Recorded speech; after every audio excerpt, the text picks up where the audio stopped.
Вітаю, друзі. Ну що, вибачте, що трохи затрималися, але будемо говорити сьогодні про важливе. Добре, що вдалося полагодити зв'язок. Все інше говорити сьогодні будемо про надважливі речі з фаховим політологом Олегом Саакяном. Олеже, вітаю, радий, що ти приєднався.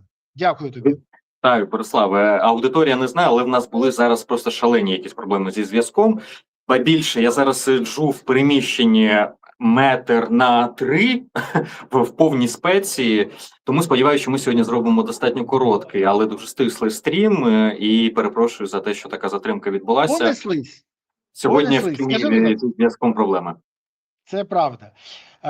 Дивись, поки проблема не тільки зі зв'язком. Росія ставить на те, щоб тиском на фронті отримати перемогу, сподіваючись, що якщо фронт просяде, то і тил не витримає. Україна ставить навпаки на тиск на тили Росії, сподіваючись, що паливна криза, проблеми в економіці та незадоволення населення призведе до того, щоб Путін погодився заморозити війну по лінії фронту. Війна на виснаження триває, одночасно з цим Росія наповнює простір агресивними меседжами і погрозами використання ядерної зброї, якщо нам і далі будуть допомагати партнери, а Україна обіцяє за 40 діб примусити Кремль для переговорів. Скажіть, будь ласка, які у кого сильні і слабкі сторони варіантів? І наскільки ймовірно, що Росія все ж таки у підсумку погодиться на ці переговори? Справді 40 діб? Слухай, виходячи з тієї спеки, яка тут зараз, я думаю, що сьогодні я буду дуже стисло і коротко відповідати, як ніколи, по-моєму, в ефірах з тобою. Ну, перш за все, Росія-Україна. Росія намагається, давайте так, Україна намагається знищити спроможність Росії воювати, а Росія намагається знищити спроможність України жити. І от в цій формулі, власне, вся квінтесенція нинішнього протистояння, зокрема по ударам вглиб російських по Україні, українських по Росії. У України ще нарощуються можливості таких ударів. Вже було перше застосування української балістики. Не повідомляється якої саме, але росіяни повідомили, що вони її збили. Мої джерела в Україні підтверджують, що так, цей пуск був, і, скажімо, всі потрібні дані характеристики з цього пуску були отримані. Тобто всі характеризують як дуже добрий пуск. Думаю, що далі буде таких пусків більше, дай Боже, щоб це стало системним. По ударам дронами, по ударам українськими крилатими і квазікрилатими ракетами також нарощення відбувається. Ми ще навіть не на піку, а інерція, затримка в впливі реальному від ударів приблизно від 3 до 6 тижнів, залежить від того, яку ми сферу беремо. Тобто та ситуація, яка є зараз в Росії, це є наслідок тих ударів, які відбувалися близько місяця тому. А от ті удари, які зараз, вони тільки в Росії почнуть відчуватися наприкінці липня, в серпні місяці. Ситуація на фронті тут гірша. Росія тримає наступальну ініціативу на низці напрямків, про що сказав і Залужний, про що сказав навіть Сирський. Взагалі, згадати питання, в якому Сирський і Залужний би сходилися, а також ціла низка інших спікерів, вкрай складно. Тож у нас є серйозні успіхи в стратегічному розрізі, але на оперативно-тактичному далеко не все успішно. І це також треба усвідомлювати. З точки зору, якщо подивимось на російські перспективи, в них залишаються каби, які монетаризують українські міста, в них є ініціатива на фронті, але при цьому все більше накопичується проблем всередині. І режим наразі вже вступив в фазу, коли, по-перше, СВО в лапках розширилося вглиб Росії, їм складно пояснити, чому палива наразі нема навіть в 5000 кілометрах від України. Через це рівень терору ударами буде нарощуватися Росією, спрямовуватись більше на формувальне картинкою для внутрішньої аудиторії. За 5 днів до цього удару вони почали кампанію по розказням росіянам про те, як в Україні вже немає палива, як заправки вони вже всі знищили, як українцям ще гірше, ніж росіянам. І не треба було драконити Росію, і от тепер Україна розплачується. Удар масований, який має дати картинку жахів в Києві, який вони почали тиражувати буквально через секунди після удару, через свої телеграм-канали, свої пропагандистські медіа федерального рівня, телевізор, розповідати про те, як в Україні жахливо, як Росія зараз показала якусь кіномать. Одна з ключових цілей наразі в росіян і ударів по Україні – це вже не зломити дух, а це вже продемонструвати своїм картинку, необхідну пропагандистську картинку могутності Росії. Тому терор буде нарощуватись. До цього потрібно також, як мінімум психологічно, як максимум з точки зору протидії цим ударам готуватися. Це ясно, що перш за все на силах оборони. А на тилах якраз тримати психологічну стійкість і бути готовими до тих загроз і нарощення тих загроз, які можуть виникати. По-друге, окрім того, що в них пропагандистська картинка від реальності дуже серйозно відклеюється, це початок боротьби пауків в банці всередині самого Кремля. Ми багато разів з тобою, Борислав, говорили про це і прогнозував цей процес. І от тепер я нарешті можу сказати, що і цей прогноз, власне, наразі збувається. Поле боротьби стислося з Садового кільця до бутля під назвою Кремль. Права рука Ротенберга, до цього інший там персонаж з кооператива Озера, і вже як мінімум 2 особи з найближчого оточення Путіна, по яким зараз працюють правоохоронні органи Росії. Ясно і явно, що еліти почали гризти один одного. Кормова база зменшується, рівень параної в режимі стосовно можливого заколоту, скидання Путіна, всього іншого збільшується, і цим користуються різні вежі Кремля для зведення рахунків між собою. По медіа-активності також це видно, по регіональному розрізу активності також. Відповідно, все це говорить про те, що там реально накопичуються серйозні проблеми всередині самого Кремля. І тут українські удари лише спонукають до цього.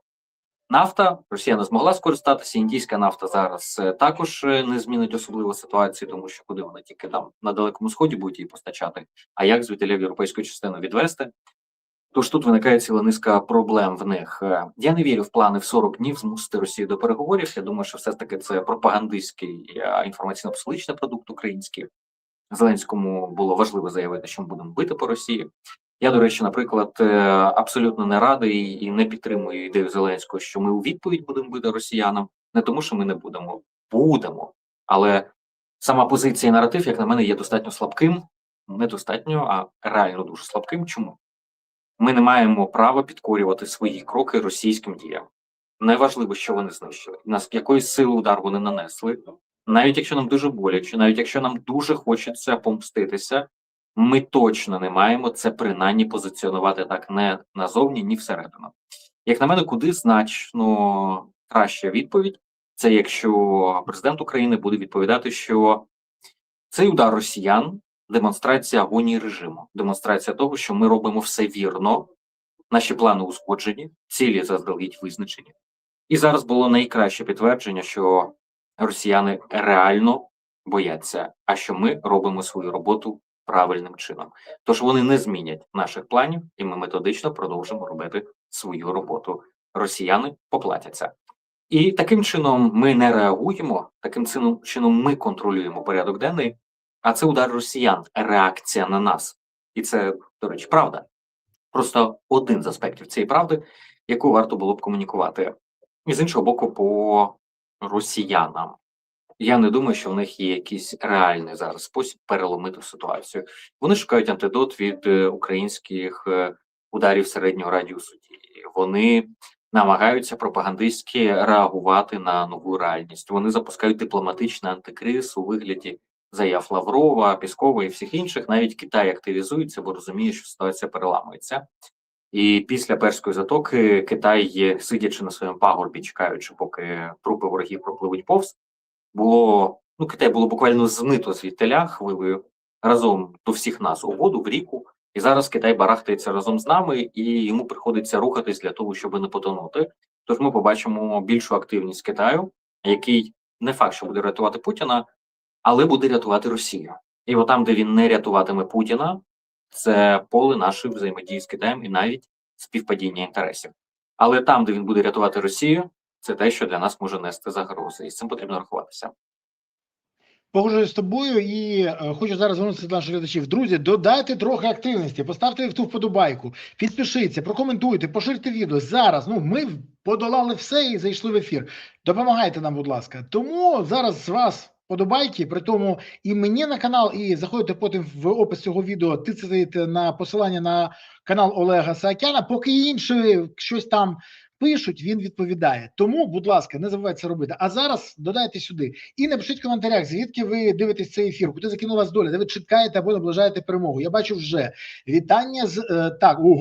я чуть відволікся, вибачте. Вітання з Дубно, Київ, де Саакян, да вот він. Львів вітає, Саакян там, де і Береза, 100%. Кременчук з Краматорська вітає. Так і дочекались. Вітання з Києва, вітання Харкова, вітання з міста Дрезден, вітання з Італії. Слава ЗСУ, героям слава. Так, далі вітання Швейцарії, Слов'янськ. Слов'янськ, ви сьогодні ну, такі найпотужніше. Студінка, чи буде атака Росії на Польщу? Обговоримо це. Ізраїль, слава ЗСУ, вітання з Вроцлава, Суми. Вітання всім, дякуємо, що ви активні і не пасивні.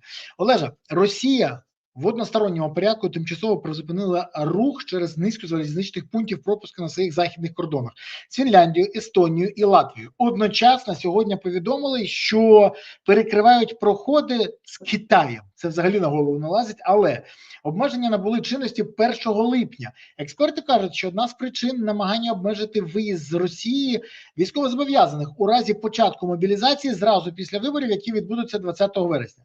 То чи буде Україна дзеркально оголошувати загальну мобілізацію, чи Путін дійсно готується до загальної мобілізації, бо в Україні в цей час зростає передвиборча істерія. Вже не для кого не є таємницею, Зеленський планує вибори на осінь.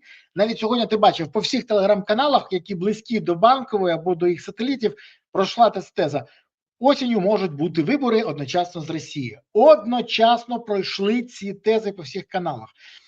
Але при цьому Зеленський робить заяви, що виборів не буде, і це в Росії буде. До заяви обіцянок президента, які не відповідають дійсності, ми нове відверто вже звикли. Але що дійсно у нас попереду, до чого готується Росія, і чи потрібні вибори Україні в таких умовах?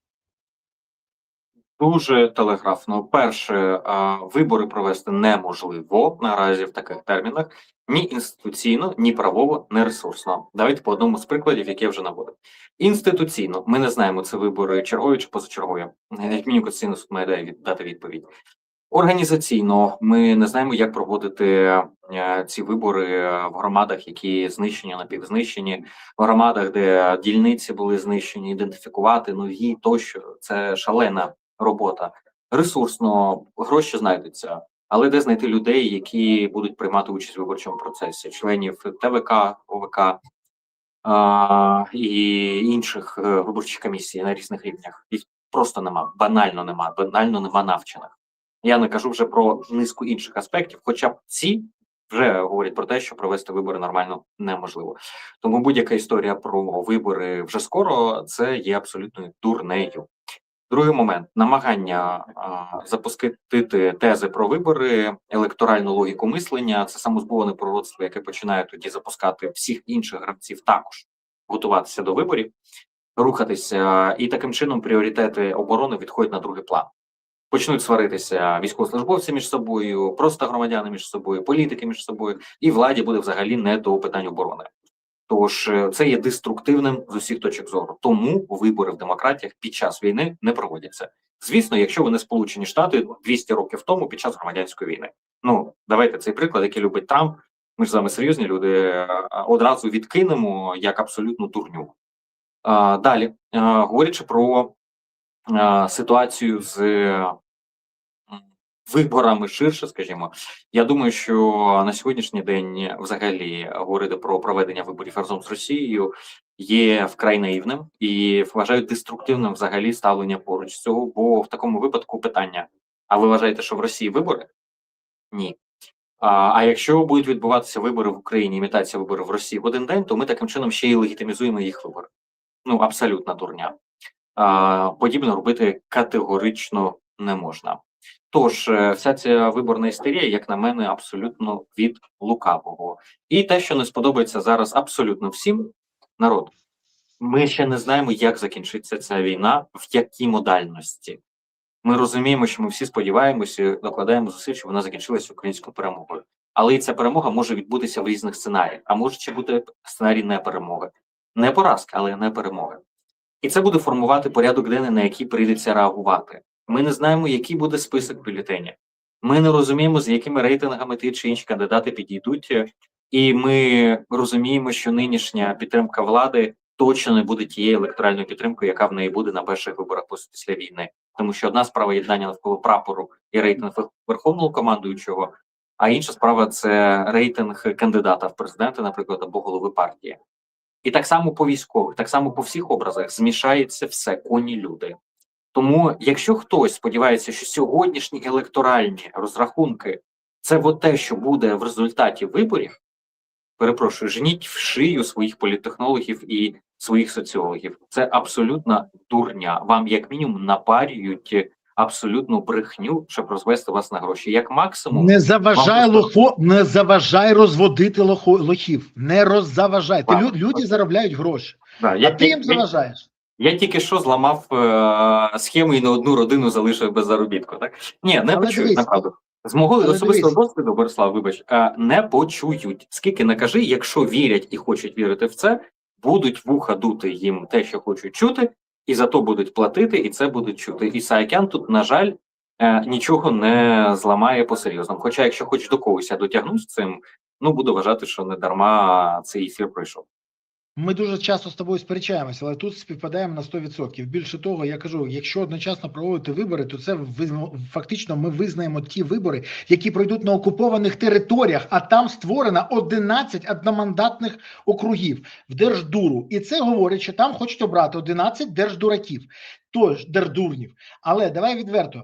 Якщо ми кажемо, окей, одночасно хай проходить, а потім росіяни кажуть, а українці там навіть не намагалися нічого провести, мабуть, відмовились від території, це території вже не їхні.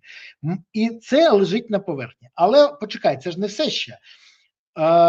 При всьому цьому Росія дійсно шукає варіанти, як зараз погасити ту кризу, яка в них є. Все більше регіонів Росії повідомляють про дефіцит або взагалі відсутність бензину у продажі. Сьогодні, я вперше таке побачив, влада новоросійська повідомила, що бензину у місті немає. Ще раз, новоросійськ. Ти розумієш? Туди завести можна елементарно. Ні, немає. І відвантаження палива буде тільки по спецкартках для швидких, для поліції і чиновників. Все. Іншого немає. Більше того, так сталося, що там навіть спекуляції зараз немає, тому що нема чим барижити. Це взагалі дивна ситуація. При цьому паливо везуть з Індії, Греції, Казахстану, але подолати дефіцит не вдається, бо це крохи, це краплі для розмірів Росії. На цьому фоні виникає логічне запитання, а чи почне Китайська Народна Республіка продавати бензин Росії? Теоретично, давай відверто, Китай має як виробничі потужності, так і експортні обсяги нафтопродуктів. Водночас, на практиці, такі поставки завжди відбуваються в межах не державного, а комерційного ринку та державних експортних квот. Тож уряд Китаю повинен зняти ці квоти, обмеження, які є. Наразі Пекін уникає кроків, які могли виглядати як пряме енергетичне підживлення. Навіть Казахстан дав виключно 50 тисяч тонн і все, сказав, вибачте, це все, що можемо. Хоча дозволив заїжджати в Казахстан і купувати в них. Це дуже смішно, до речі, окрема історія. І однією зі сторін конфліктів Китай бути якби не хоче, щоб не наразитися на ризик вторинних санкцій. То чи надовго на Росії ці паливна криза і як далі буде реагувати Китай? Бо тут якраз, ну скажімо так, в них всі козирі на руках, як любить казати пан Трамп. Давай по порядку. Перше, з приводу кризи палива. Його просто банально фізично не вистачає. Наразі вже не вистачає. Ажіотаж зробив своє. Плюс тут аграрії, плюс армійські потреби. Зрозуміло, що армійські потреби росіяни забезпечують в першу чергу. І тому реально просто банальний дефіцит. Далі проти Росії грає логістика. Тому можна постачати з інших країн, але пригнали танкер на Далекий Схід. Ну, для Далекого Сходу буде паливо. А що робити в європейській частині? А куди гнати? В Чорне море? Українські дрони вже чекають. На Балтику ціла низка європейських країн вже заарештовують тіньову флоту танкери. Тож тут також є серйозні проблеми. І забезпечити логістику по Росії, тут лише згадаю зараз прецедент Криму окупованого, який найкращим чином просто гротескно, яскравіше, випукліше демонструє все те, що відбувається в Росії. Поїхати з Криму в Краснодар умовно можна, щоб там заправитись. Теоретично, там ще по 20 літрів руки продають. Але паливо витратити на поїздку туди більше, ніж там зможете заправитись. Треба, хоча б літрів 200 залити, там в каністри кудись, для того, щоб виправдати дорогу туди назад і мати ще якийсь запас палива. А його не продають, а тільки 20 літрів. Відповідно, ви третину дороги проїдете туди, з умовно Севастополя, і вже станете. От все, там півдороги максимум вам виправдає те паливо, яке ви можете взяти в Краснодарі. Отак і з паливом з Індії, з інших країн. Часто густо плече логістики таке, що просто той об'єм палива, який є, він абсолютно того не коштує і є нераціональним для того, щоб його переміщувати. Більше палива спалиться для його переміщення, ніж, власне, того палива можна привезти. Тож, другий момент – це територія Росії, і цю тезу я не втомлююсь повторювати вже роками, що це перша війна для Росії за всю історію Росії і держав на її території, в якій території Росії її зрадили. Якщо генерал Мороз зрадив Росію ще під час російсько-фінських війн, то генерал Територія зрадив Росію в цій війні. Ще Це маршал, це не генерал, це маршал. Або адмірал підводного флоту, да? Тонного флота. Бо вони пишалися, що там Наполеон, Москву можемо спалити, відступити, Друга світова, можемо допустити собі глибину, Зауралі, все інше в цій війні крапка. Територія грає проти них. Вони не здатні ні захистити таку територію, ні освоїти таку територію, ні логістично забезпечити таку територію. Крапка, баста, топ. Тому, повертаючись до твого питання стосовно, а що далі в Росії? А далі буде тільки гірше. І нагадаю, зима близько. Так, ми в Україні готуємося до того, що росіяни будуть бити по нашій енергетичній інфраструктурі. І спойлер, підготовка реально йде. Десь краще, десь гірше. По деяким... Але я знаю, що йде і підготовка нанесення ударів по Росії, дзеркальних. От, почекай. Десь краще, десь гірше. Є серйозні проблеми, є навпаки дуже класні успіхи. Мені зараз доводиться їздити по регіонам дуже активно, і відповідно ми там при аналізі загроз і ризиків командою так чи інакше торкаємося і тематики енергетики, тому тут навіть знаю трішки більше, ніж формально мав би, назвемо так. Є різні приклади, є класні, є погані. Але ти абсолютно правий. Ми готуємось, раз, два, до зими ніхто спуску росіянам не буде давати по паливу. А там ось ще посівна, верніше збіжжя. А посівну вже зірвали час. А тут почнеться вже повна же на ринку в Росії з аграрними товарами. Те, що в Криму зараз відбувається, коли за безцінь продають томати і огірки, а потім буде просто провалля. В Росії це почнеться восени. А тут вони будуть заходити в зиму. А що таке міста, російські траси, великі, довгі, без палива? Це означає, що Росія почне замерзати, як в апокаліптичних фільмах. Тому що логістика буде розірвана, тому що чистити нічим буде, тому що почнуться реальні точки напруження між різними категоріями населення і різними бізнесами. Коротше кажучи, картинки самі можуть собі намалювати, не буду в цьому витрачати зараз додатковий час. Але паливо – це ахілесова п'ята путінського режиму. Як його викормили нафтогазові долари, так його і поховає нафтогазова могила. Ну що, дай Боже, щоб прогноз, не прогноз, пророцтво Саакяна реалізувалося. Це нам всім потрібно, відверто.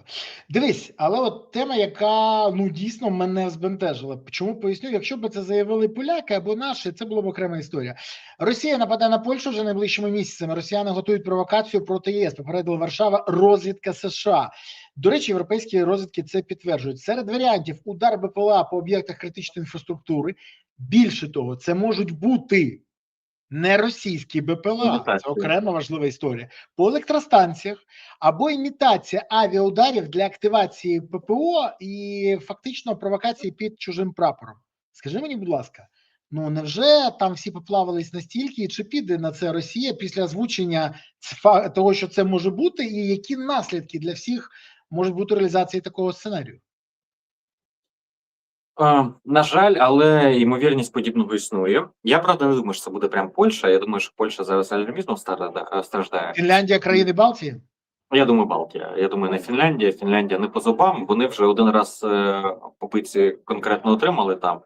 Так, отримали окремі територіальні здобутки, але абсолютно неприйнятною ціною відповзали і фіксувалися з втратами. Тому я думаю, що по Фінляндії там просто закреп починається у частини генералів, коли з'являється теза у когось «давайте сходимо на Фінляндію». Ходили, не сподобалося їм.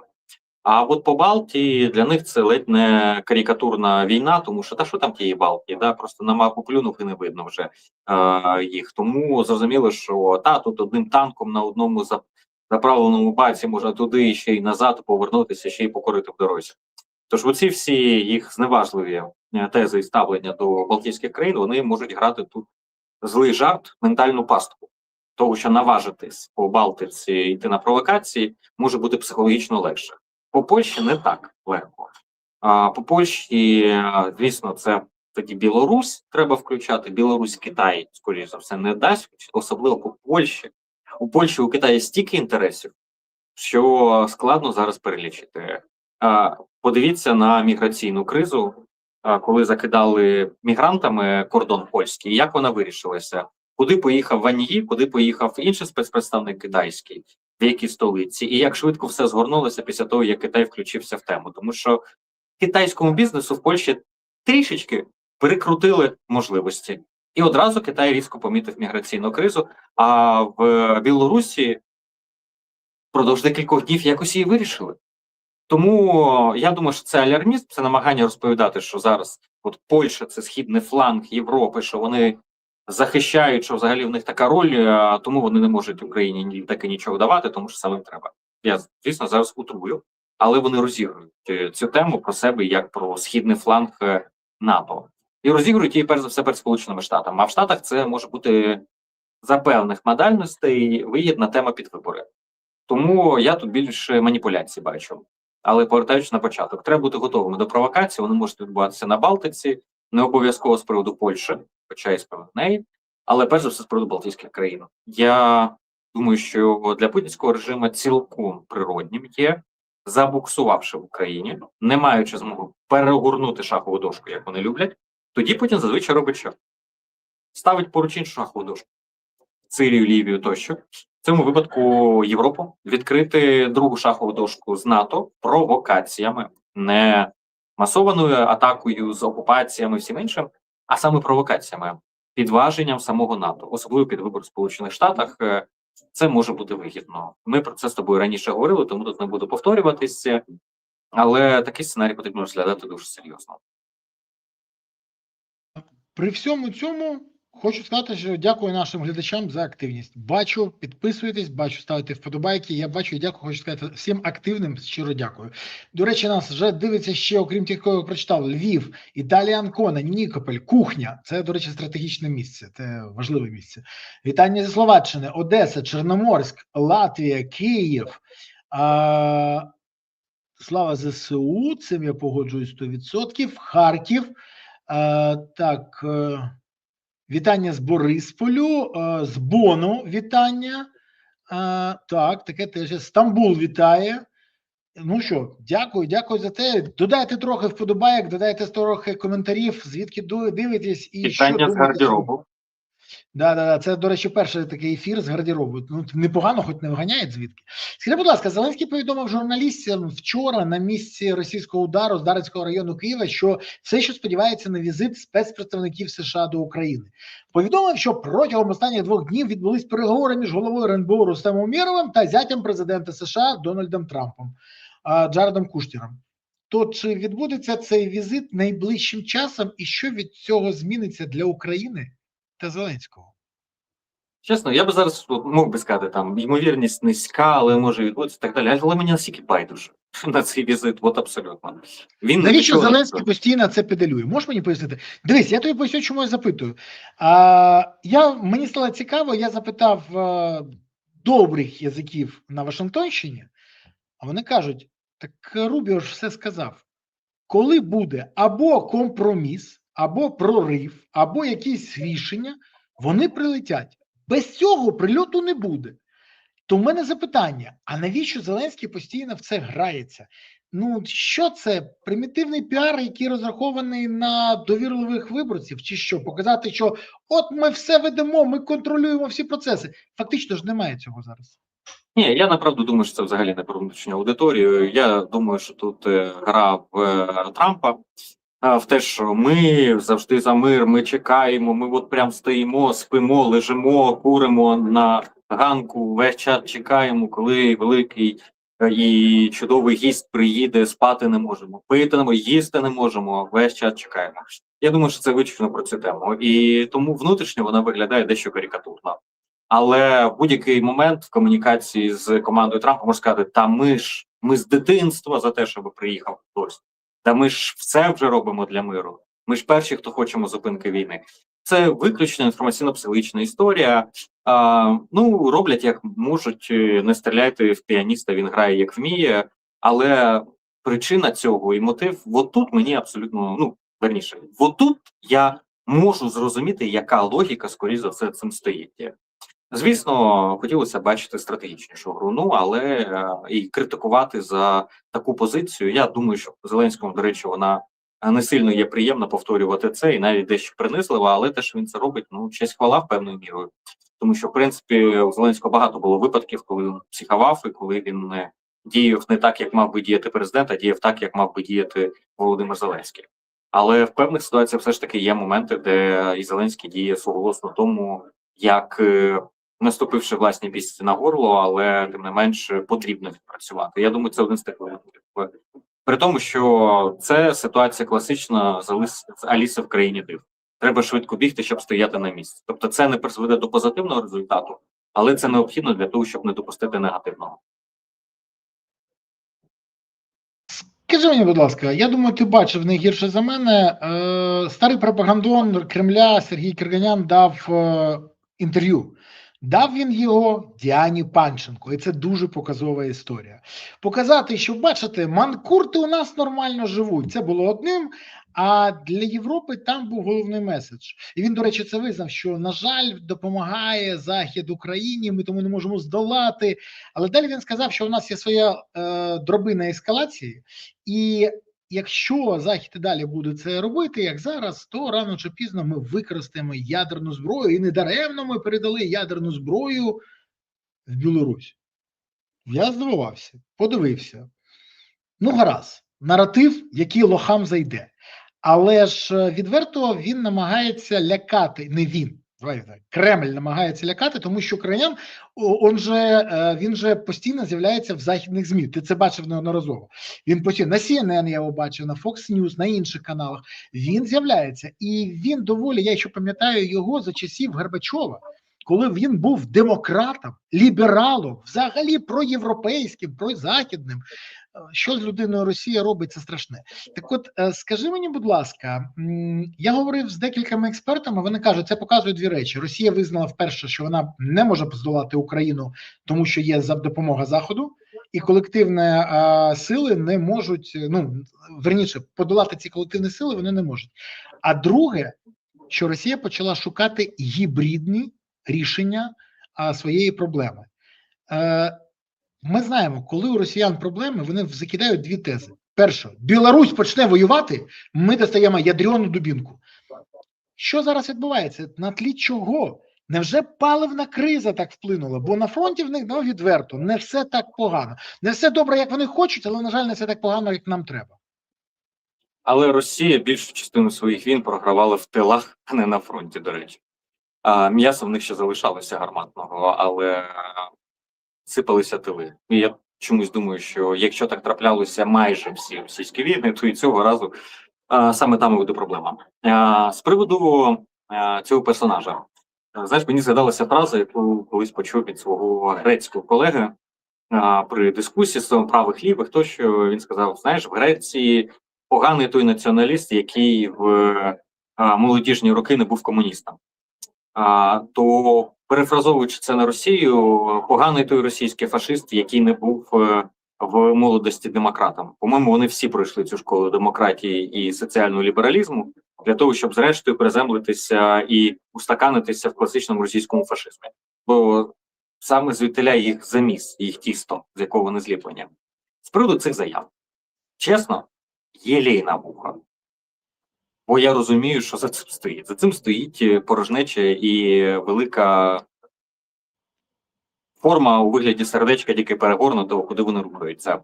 Бо і його випустили, і цього торгівця зброєю російського випустили Такеру Карлсону. Цілу низку зараз інтервенцій роблять з тим, щоб інсталювати для американського виборця тезу про те, що ні, Росія могутня, а якщо Росія буде програвати, то Росія застосує ядерну зброю. Так от, якщо вони про це говорять, якщо вони намагаються так вплинути, це означає, що в них реально дуже погана ситуація. І тези, які він озвучує, направду нічого нового в собі не несуть. І те, що саме зараз, це найкраще підтвердження тому, що там реальні проблеми. І реально вони не готові на подібні кроки.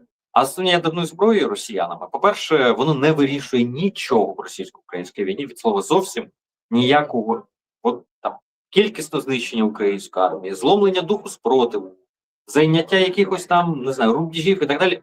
Нічого не вирішує застосування ядерної зброї в цьому.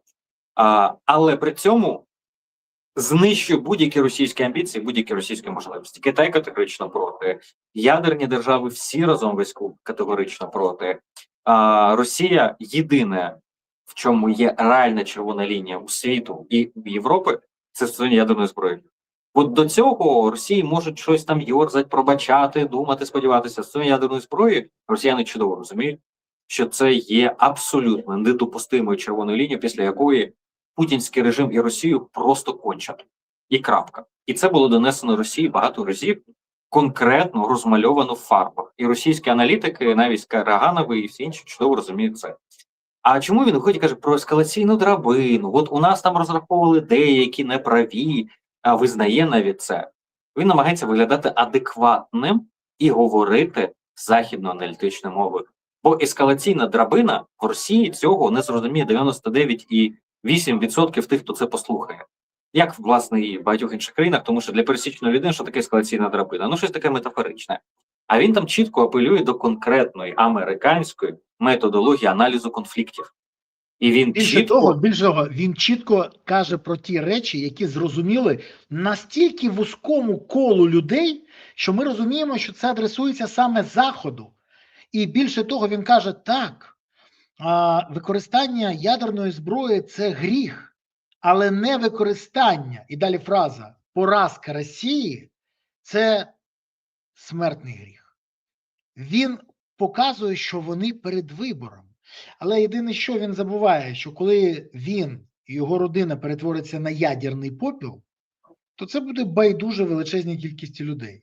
До речі, ще один момент. Куди вони будуть бити? Частина дітей російської еліти знаходиться в тих містах, по яких вони планують бити. Це окрема історія. І повертатися в Клязьму, Саранськ і Тагіл не планують, навіть в Москву. Можна відкрию секрет Полішинеля? Давним-давно росіянам донесено було світовим співтовариством, що їм гайки, якщо вони це зроблять. Ібо більше, наявність України зараз далекобійного озброєння – це пряма гарантія те, що їм гайки. Тому що хай подивляться, де в них розміщені атомні електростанції в європейській частині Росії. І потім хай дадуть собі відповідь. У випадку застосування ядерної зброї по Україні, чи дрогне рука України перетворити її всю країну на колективний Чорнобиль? Не дрогне, одразу можу відповісти.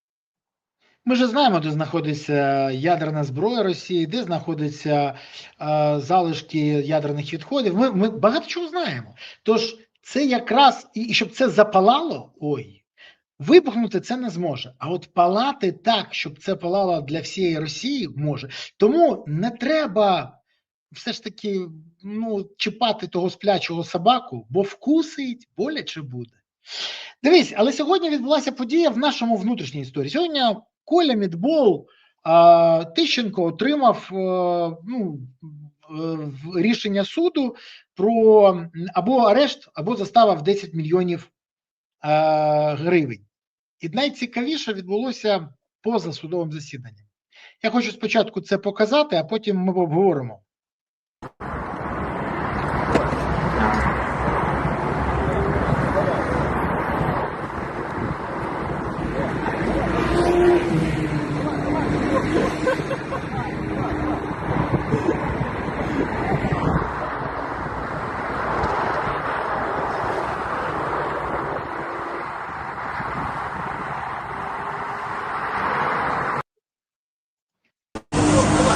Да хватит, все.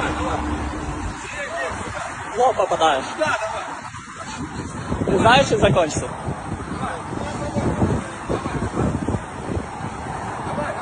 Давай, на. Давай. Заходь. Заходи. Пошли со мной, золото. Да? Давай. Дурак. Знаєш, Коля точно не герой мого роману, Але те, що я побачив, я б дуже хотів вірити, що це штучний інтелект. Ну, відео, яке зроблено штучним інтелектом. Я б дуже хотів вірити, що це постанова, але ні, це реальний факт. В нього кидали помідори, він поводив себе як якийсь. Ну, це ганьба. Ганьба з обох боків. Ми скатуємося в політичний треш. Ганьба не лише поведінка нардепа, яка згадав своє минуле і поводить себе як якийсь павіан перед зустрічю з опонентом, а ганьба і кидання помідорів. І його не можна виправдати тим, що мітбол – це ходячий треш. Це ненормально. І якщо вам не подобається Тищенко, то ідіть до суду. Але якщо вам подобається оце, от моя думка, я знаю, що це буде непопулярно, але я повинен це казати, тому що люди повинні зрозуміти, який треш відбувається. То з вами щось не те, якщо вам це подобається. Так, Зеленський несе відповідальність за те, що привів оце до Верховної Ради в 2012 році. Як несе відповідальність за те, що Конституція на паузі, і за те, що верховенство права замінено телефонним правом. Але якщо ми будемо улюлюканням та помідорами підміняти правосуддя та незабаром просто перетворимось на європейське Сомалі. І ми точно цього хочемо. Скажи мені, будь ласка, от ця ситуація, це наслідок чого? І чи є це загроза, що рано чи пізно почнуть вже не помідорами швирятися? Бо, давай відверто, це друга історія. Я точно не фанат Єрмака. Я один з тих, хто дотискав, щоб він отримав підозру. Але через правові підстави. З використанням всіх протоколів і всіх норм. То скажи мені, будь ласка, що відбувається і куди ми скатуємося? Тут буде дуже коротко. Ну, карнавалізація політики потім перетворюється от в подібні явища карнавалізації навіть такого суда Лінча. І навпаки відповіді йому. Знаєш, коли я був студентом, вже на останніх курсах, ми з друзями сиділи і жартували, що а чому б не зробити таку народну премію, яка би називалася б, у нас є народні депутати, а назвати і народний депутат. І от вручати комусь кожен рік визначати оцих от топів знизу статус і народного депутата. А потім зрозуміли, що якось їх занадто багато. Так от наразі я думаю, що в принципі можна просто щороку підтверджувати статус народного депутата обраним десяткам депутатів, а всіх інших просто можна одразу називати і народними з самого старту. Бо, на жаль, вся ця ситуація, вона ганебна і з боку цього, не знаю, суду Тамакінча з закиданням томатами, і з точки зору депутата, який, не знаю, себе сплінтером, чи ким він там себе в цей момент відчув. Хто не зрозумів, аналогія з Черепашками ніндзя, там була така велика криса, сплінтер. І чи кимось іншим, не знаю, Mortal Kombat загрався. Але це настільки ганебно і дріб'язково, що навіть серйозно коментувати не хочеться. Мені здається, що взагалі сам Микола Тищенко – це такий якийсь трагікомічний, сюрреалістичний персонаж української політики. В ньому з'єдналися, ну, ледь не всі пороки української політики, тільки всі вони в такій, ну, якійсь, знаєш, карикатурно-лайтовій формі. Тобто, от він навіть на такого якогось там злобного негідника не тягне. Він просто в собі поєднав все те, що викликає таку жалість і трішки навіть відчуття огиди. Причому в одному флаконі. Знаєш, погоджуюсь з тобою, і я хочу сказати єдине, що ну це ненормально. Ні, практика така є, ми знаємо. Але давайте відверто казати, ну це викликає огиду. От в мене викликає огиду. Я хочу, щоб Тищенко отримав покарання за те, що він скоїв, за те, що він зрадив своїх виборців, за всю ганьбу, яку він наклав на статус народного депутата, за те, яким він прикривався кумом своїм Єрмаком. Я хочу. І оце треба робити, бо інакше ми скатуємося дійсно в якийсь правовий нігілізм і перетворюємось на південно-європейське Сомалі. Це ненормально. Але знаєш, я тобі заспокою. Не все так погано у нас. Хантер Байден повідомив, що номінує Дональда Трампа, син Хантер Байден, син Джо Байдена, що номінує Дональда Трампа на Нобелівську премію миру. Син колишнього президента США Джо Байдена написав у Іксі, що ще жоден президент в історії не закінчував ту саму війну стільки разів, скільки Дональд Трамп з Іраном. Наш дорогий лідер, пише він, завершив війну з Іраном щонайменше 38 разів за підрахунками CNN. Жоден президент насамперед не робив такого. І він ще далеко не перестав її завершувати. Це рекорд гідний визнання Нобелівського комітету, написав Хантер. Давай відверто. У мене до Трампа є багато питань, але точно не Хантеру Байдену це підіймати з його бекграундом. І з історією, коли йому батько просто пробачив всі злочини своєю амністією. То світ остаточно переходить в шоу-політику, чи тролінг став вже обов'язковою складовою політики і байдуже що і кому. Головне, щоб було весело і гуморно. Ну, Хантер Байден буризмить до центру землі своїм гумором і стьобом над Трампом. Але пам'ятаєш, коли ми з тобою говорили про українську політику роками тому, я періодично казав, да подивіться, що за Сполучених Штатах. Ви просто в шоці будете. Говорив глядачам, що там місцями настільки все забавніше в лапках, ніж в Україні, що ми ще дуже багато чого побачимо. Ну от, настає. Ми були трендсеттерами, ми задали тренд. Але порівняно з тими персонажами, там, різними Габбартами і всіми іншими, Тулсі маю на увазі, ми такий периферійний сільський театр політичної карикатури. От там реальні мастодонти, от там реальні велети політичної дурні і невігластва. І, на жаль, ми цього ще будемо багато спостерігати, бо саме так вироджується ідея ліберальної демократії. Привіт, діду, мабуть, Фукуямі з його кінцем історії. Причому це не про його фразу чи одну тезу, ні, це про цілу концепцію, в яку повірили ціле покоління. І зрештою ми бачимо, як ці хороші, легкі часи народили слабких людей, які зараз на всіх парах несуть нам тяжкі часи, в яких, звісно, загартуються сильні люди і принесуть нам світлі часи. Але, на жаль, нашому поколінню випав момент, якраз коли слабкі люди на наших очах кують складні для нас всіх часи. І від нас залежить тільки гідно пройти їх. Ну що ж, сподіваємось, що нам вдасться не тільки пройти, а залишитися, по-перше, людьми, по-друге, адекватами, а по-третє, тими, хто зможе відновити країну. А для того треба пам'ятати, що треба залишатися порядним громадянином і людяним. Це важливо. Важливо. Олеже, дякую тобі за сьогоднішній ефір. Дякую за те, що ти допоміг подолати всі препони, які були, і ми отримали бажане. Тримаємося до наступної зустрічі, до наступного тижня. В п'ятницю побачимось. Па-па. Па-па. Друзі, вам я щиро дякую, що ви дивилися сьогодні ефір. Сподіваюсь, що ви отримали відповіді на свої запитання, які я заздалегідь анонсував. А ще я сподіваюся, що ви не забули допомогти каналу. Поставили вподобайки, прокоментували, поширили, підписалися. Тобто підтримали канал. Ну і не забули зайти в опис відео, тиснути на посилання на канал Олега Саакяна і підписатися на нього. Знати будете гарантовано більше. Друзі, я дякую вам за це. Тримаємося разом. Не забуваємо підтримувати ЗСУ, бо ЗСУ – це єдина сила, яка є запорукою того, що Україна є майбутнє. Приєднуємось, донатимо, допомагаємо. І тоді справді у України буде гідне майбутнє. Дякую вам. Па-па.